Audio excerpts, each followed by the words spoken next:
سلام به همه شما دوستای خوب و عزیزم. آقا ببینید، بنده موشکاف از کیه که هی دارم میگم بابا جون، هرچی به نمایش انتخابات تو نظام ولایت نزدیک تر بشیم وضع اوضاع آخونده ها خفن‌تر میشه. یعنی بزن تو نظام بالا میگیره، یعنی همدیگر رو تیکه پاره میکنن.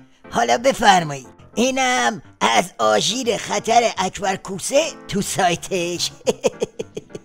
رئیس مجمع تشخیص مصلحت نظام با ابراز تأسف از تفکرات کسانی که رأی مردم را زینتی می‌دانند گفت: این تفکر کشور را به پرتگاه می‌برد. وقتی هرج و مرج بر جامعه‌ای حاکم شود، نظامی‌ها مانند مصر به خود حق می‌دهند که انقلاب یک مردم را مصادره کنند و بر سر کار بیایند.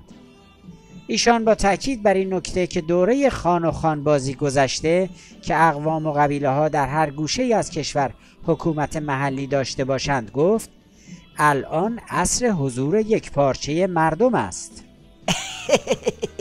اکبر کوسه داره به سبک خودش به خامنه هشدار میده که اگه سگاتو جمع جور نکنی و دست از این بگیر و ببندا بر نداری، نظام میره لب پرتگاه. یعنی میگه سیدعلی حواست باشه، اگه بخوای بسیجیا و پاسداراتو بندازی به جون من و شیخ فری و دولت اعتدالی رو مصادره کنی، کار به جای باریک میکشه.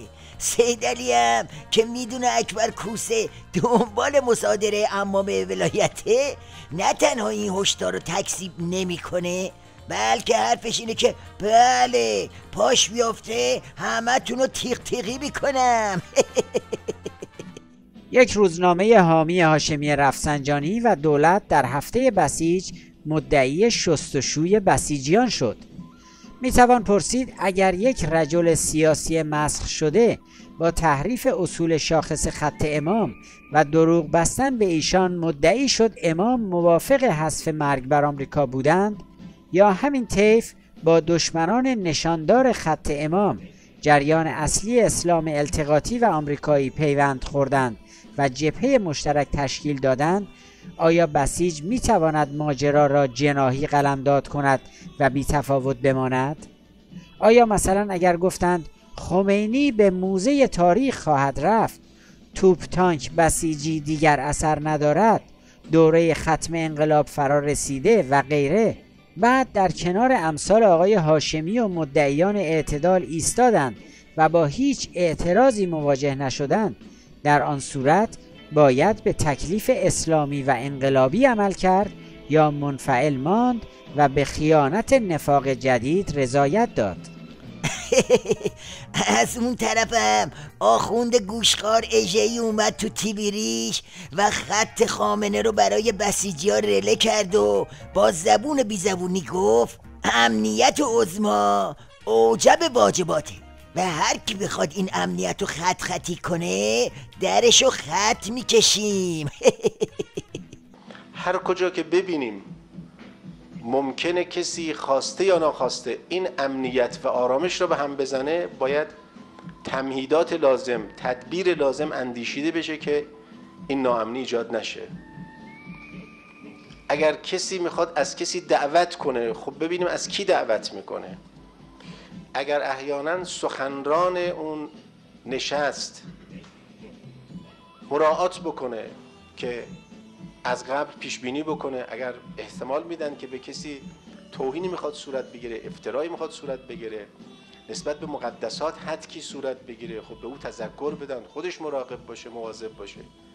اگر چنین افرادی هستن اصلا دعوت نشند. این وسط دایناسور پیشونی سیاه ولایت یعنی موحدی کرمانی هم سر و عمامش پیدا شد و به بسیجی ها گفت منتظر دستور سیدعلی نمونید، این طلسم شکسته مفلس‌تر از اونه که جیگر کنه دستور بده، بنابراین خودتون بیافتید جلو و هر غلطی خواستید بکنید. نماینده سابق رهبری در سپاه محمد علی موحدی کرمانی، امام جمعه موقت تهران: بسیج اجازه ندهد مجلس ششم تکرار شود. بسیج نه تنها تابع ولی فقیه است، بلکه اگر احساس کند رهبر از چیزی خوشحال می شود به استقبال آن می رود، ولو اینکه ایشان دستور نداده باشند. حالا این وسط سید علی وافور گیر افتاده. چه گیر افتادنی؟ اگه تیغو در بیاره و بره تو کار جراحی کوسه و رئیس جمهور نظامش و بعدم رئیس مجلسش و باقی جام زهریا، اون وقت خود میمونه و یه رژیم آشولاش و فتنه بازاری که بیا با تماشا کن. اگم بخواد شل بیاد اون وقت که حمامه برباده. موشکاف قبلا گفته بازم میگه این دعوا تو نظام ولایت برنده نداره، برندش موشکافه و هموطناش.